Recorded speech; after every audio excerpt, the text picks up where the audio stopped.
Hello, and welcome to a new series on the channel. You can see it on your screen. It is going to be an NBA 2K20 MyLeague.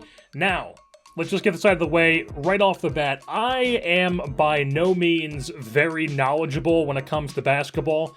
I know the basics of the game. I don't know anything that complex. And I definitely do not know how to build a team, what to look for, what to trade for, anything like that. The value of picks, the value of anything. So this is all going to be like a learning experience, and I am learning more and more about hoops this year. I'm definitely more into watching hoops this year than I've ever been in my entire life. So essentially, this is not going to be like my MLB The Show franchises, where I'm very familiar with the ins and outs of the sport and how much value certain things have. This is going to be me just enjoying playing 2K because I enjoy playing this game, so I figured why not start a series and post the game that I'm enjoying playing. And I also very much enjoy being creative and making custom teams and jerseys. That's a big part of the reason why I enjoy playing ESHL in NHL 20 so much. So I went with an expansion team rather than just picking an NBA team, and our expansion team is, as you can see, the Quebec Caribou. Why did I pick Quebec or Montreal specifically? Because, I don't know, man, I like Quebec. It's French, it's cool, it's an awesome thing, it's an awesome place for a team. And you can see our jerseys there on the preview screen, but I'm also going to give you a couple screenshots from some games that we played and the screenshots that I took right now.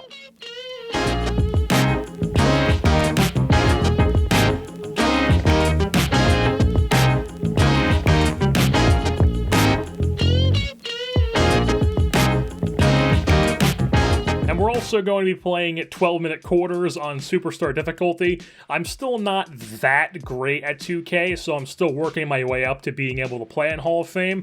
I'm definitely a lot better than I used to. I used to play a decent amount of Pro-Am and NBA 2K16 with my friends, and I was pretty good at that. But I mean, that's me doing one thing specifically well, one specific thing decently well, rather than being able to, like, play as a team and like run an offense or whatnot. So being able to actually play like team basketball as a full team is definitely something that I'm still learning how to do in this game. But I mean, me even playing on Superstar is definitely a huge increase because, I mean, last year in 2K19, I wouldn't be able to win games on All-Star. So this is an expansion team, so that means that we get our team from the expansion draft. And since we were the only expansion team, the draft order doesn't really matter. I was just kind of going out there, drafting guys who I felt would be a good fit in an expansion team. And like I mentioned, I have absolutely no idea what goes into building a team and the ins and outs and what has value and what doesn't. So I just went into this essentially completely blind, not knowing what to be looking for, but I still think I did a decent job at least. As you're seeing our team and the order they were drafted in, which like I said doesn't matter because we're the only expansion team, scrolling by, and then let's go down the rundown of the roster sorted by the best overall rating, and then just some of my thoughts on each of these players. So the best overall player on our team is Danilo Gallinari, the Italian, the man who is in an Action Bronson bar. And he's one of the big money guys on the team. His contract is up at the end of the season, and I have been told by my basketball friends that the value of drafting someone with a big contract in the expansion draft is that you can possibly trade them away for picks like mid-season, or you can just let their contract expire and then your salary cap goes down and you have a bunch of salary cap room in the offseason to sign whoever you want. I also took Hassan Whiteside, who is also a big money guy whose contract is up at the end of the year. And I know that Whiteside in real life is really bad. I've definitely seen that on Twitter and whatnot, but I know that this is also 2K Whiteside, where none of that stuff really applies, and he's still rated quite well, and he's insane at rebounding and in the post, so he's still a pretty good player in this. We also took Josh Hart, who basically, because I know I'm aware of who he is, I also know that he's a gamer. I took Kyle Korver because I felt like he needed a shooter off the bench, and I know that Kyle Korver has an absolutely insane jump shot. We took Michael Porter Jr. I know that he was very highly touted going into college at Missouri, and we're just essentially waiting for the inevitable back injury to sideline him. Amari Spellman, I just know that he is on the Warriors in real life, and he can stretch the floor, so that's why I took him. Jordan Bell, I'm a big fan of that ultra-defensive Oregon team that he was on the tourney one year, so I took him to be one of our big men off the bench. Yogi Ferrell, also mainly know of him from college in Indiana. I know he's fast and he can shoot. He's going to be our starting point guard. Vincent Poirier, we took him because he's French, and we need a French guy if we're going to play in Quebec. Also, I follow a lot of weird Celtics guys on Twitter, and Vincent Poirier is a Celtic, obviously, and there's that one video of him being like, l'attaque mobile. I also went out and took Grayson Allen, who I know as an annoying white guy from Duke. I took Ty Jerome as our backup point guard. He went to Virginia, I know, and he is going to run our offense off the bench. Alex Caruso, the most electric player in the NBA. Chris Boucher, block Quebecois. I know he grew up in QC, and he went to Oregon with Jordan Bell, so I know of him two different ways. And then there is Svi Mikulek. I believe I pronounced that correctly. Very confusing name, can shoot, went to Kansas. So that's the rundown of our roster, here to start the franchise, or the MyLeague. And one thing to get out of the way before we actually hop into playing the games, is I know that there is currently a jersey equipment glitch. For whatever reason, when you create a team in this game, the team color is not applied correctly to the team equipment. So for whatever reason, we have our colors available for our away unis, but for whatever reason, our home unis, the only thing we have available are royal blue and black. And then for the alternates, all we have is royal blue. So we will be using black equipment at home, and then if we wear our alts before they fix it, we'll just deal with the royal blue, I guess. But now, let's hop straight into opening night against the Miami Heat down in Miami. Alright, it's time to kick off the NBA season. The first game in Quebec Caribou franchise history is taking on the Heat down in Miami. 1-5 for the Caribou. Farrell, Hart, Porter Jr., Gallinari, and Whiteside. Start things off, Dion Waiters. He's going to attempt the floater, but he misses. Board grabbed by Porter Jr., throws it up to Farrell. He finds a cutting Josh Hart on the fast break, lays it in for the first points in Quebec Caribou franchise history. So move things on later in the quarter. Yogi Ferrell sprints to the wing, takes the jumper, misses, but the offensive board is grabbed by Whiteside. He lays it in for the second chance points. Move things on later, about 4 minutes left in the first, as Jimmy Butler just backing down his man Gallinari, hits the mid-range right over top of him. Second unit point guard, and now Ty Jerome running the offense, finds a cutting Whiteside on the designed play, as he lays it in with a two-handed layup, and then Ty Jerome, making some points for himself, calls for the screen, takes it to the rim, lays it in. It's a 4-point game. Jerome's still in a point, and this time, he's going to swing it back out to the three. Top of the key, Kyle Korver coming off the bench, hitting threes like he's meant to do on this Caribou team. Dion Waiters driving to the rim. He is rejected by Whiteside. Ball goes to Korver. He throws it up the Whiteside, running the floor, throwing it down with two hands. Take another look at this one. Hassan Whiteside, the big fella, running the floor, throwing it down against his former team. Ty Jerome calling a play for Alex Caruso here. He's going to drive to the rim, lay it in. A left-handed layup for Alex Caruso, the most electric man in basketball, as at the end of one quarter, it's 25-22 Miami. Second quarter action now, Tyler Hero in at point guard, sprints to the corner, finds Adebayo in the low post, drives, and he is rejected by Vincent Poirier, the French center coming off the bench, making an impact on defense. Kendrick Nunn running the offense here, finds Tyler Hero, top of the three-point line, swish. He was a problem here in the second quarter. Goran Dragic running the offense here, working on Yogi Ferrell. He is stripped by Josh Hart. He's running the floor, finds a cutting Michael Porter Jr., left-handed layup gets it to fall. It's a 10-point game. Move things on a little bit later. Goran Dragic working on Ferrell yet again, finds Olenek, hands it off to Hero, drives past his man, floater alert, gets it to fall as Tyler Hero continues to work on his game here in this second quarter. Josh Hart, three, doesn't go. That was a big problem in this game for the Caribou. They just could not get any shots to fall. A lot of the points had to come from layups and dunks in the paint, as there you see Hero throwing it down, continuing to be a matchup issue here in this second quarter. Ty Jerome pass tipped, but Amari Spellman does catch it and then throws it down, posterizes Goran Dragic down in the paint. And here we have Dragic with a little give and go to Tyler Hero as he throws it down. Two-handed slam, 53-38 now, as the Heat are just starting to run away with this game now.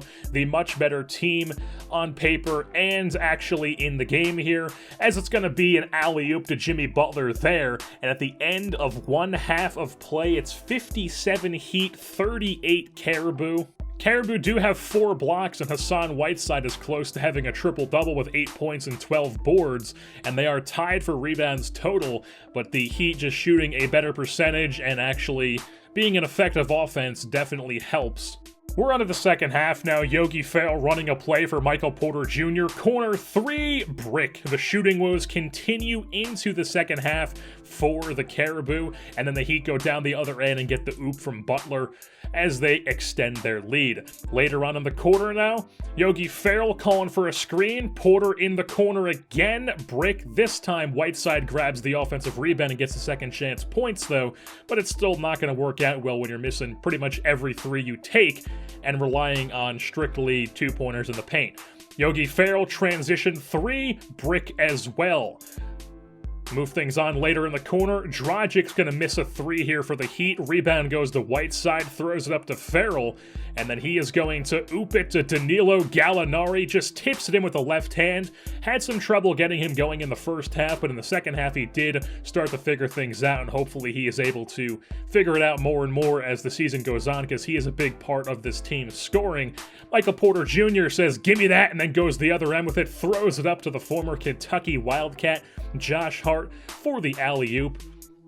And then later on in the quarter, Yogi Ferrell driving to the rim. He is stripped by the Heat. Dragic throwing it up to Dion Waiters. Look how high he gets, a concept that he is very familiar with.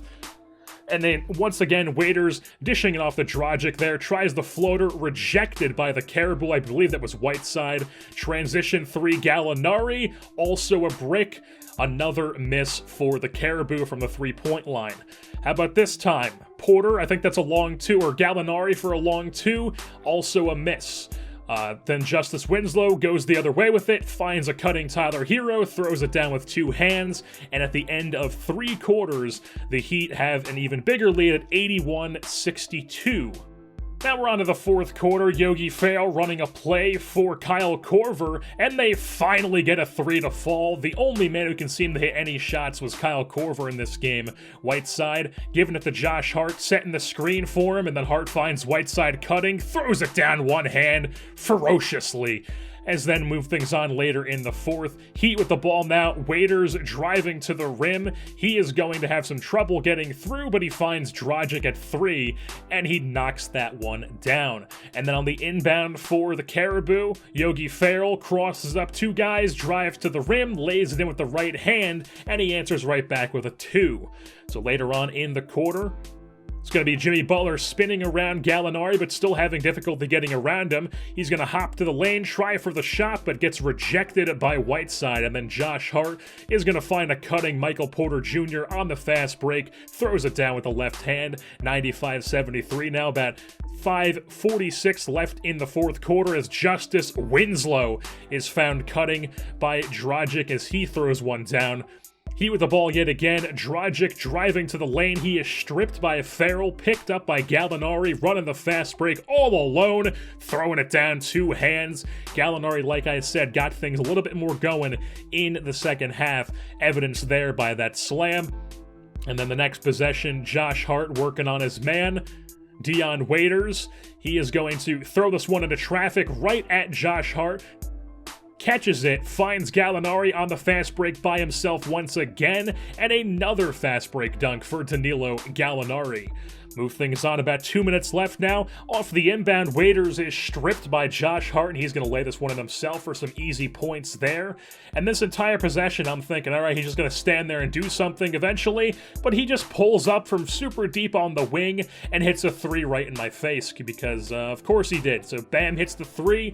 We move things on to the end of the game now as the Quebec Caribou fall to the Miami Heat 103-83 in their first game in franchise history, but does anybody really expect an expansion team to win their first game? I definitely did not expect to win going in, especially since I'm still learning the team, learning their jumpers, just learning how to actually run an offense in 2K in general. But I did feel like I started clicking more in the second half as the game went on. I was starting to figure things out, so I am pretty confident in our ability to be at least semi-competitive in games going forward. Justice Winslow was the top scorer for the Miami Heat on the day, as he had 23 points, 8 boards, and 6 assists, as well as 2 blocks and a steal, while getting 9 for 14 from the field, 1 of 2 from 3-point. While the leading scorer for the Caribou was Josh Hart with 19 points, 4 boards, 5 assists, 3 steals as well, but he did go only 6 for 15 from the field and 0 for 6 from 3, which is not what you like to see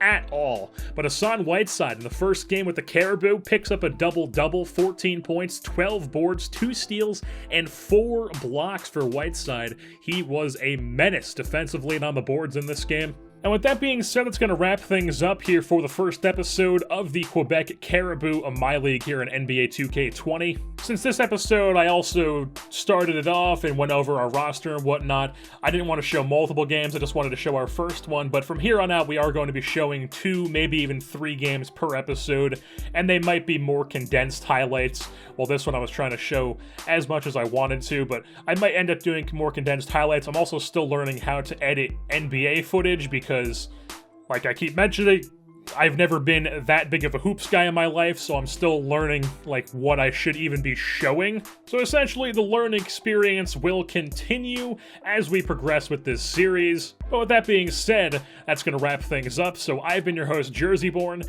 and I am saying, Action Bronson, The Alchemist, Lamb Over Rice. It is classic Bam Bam Baklava. Give it a listen.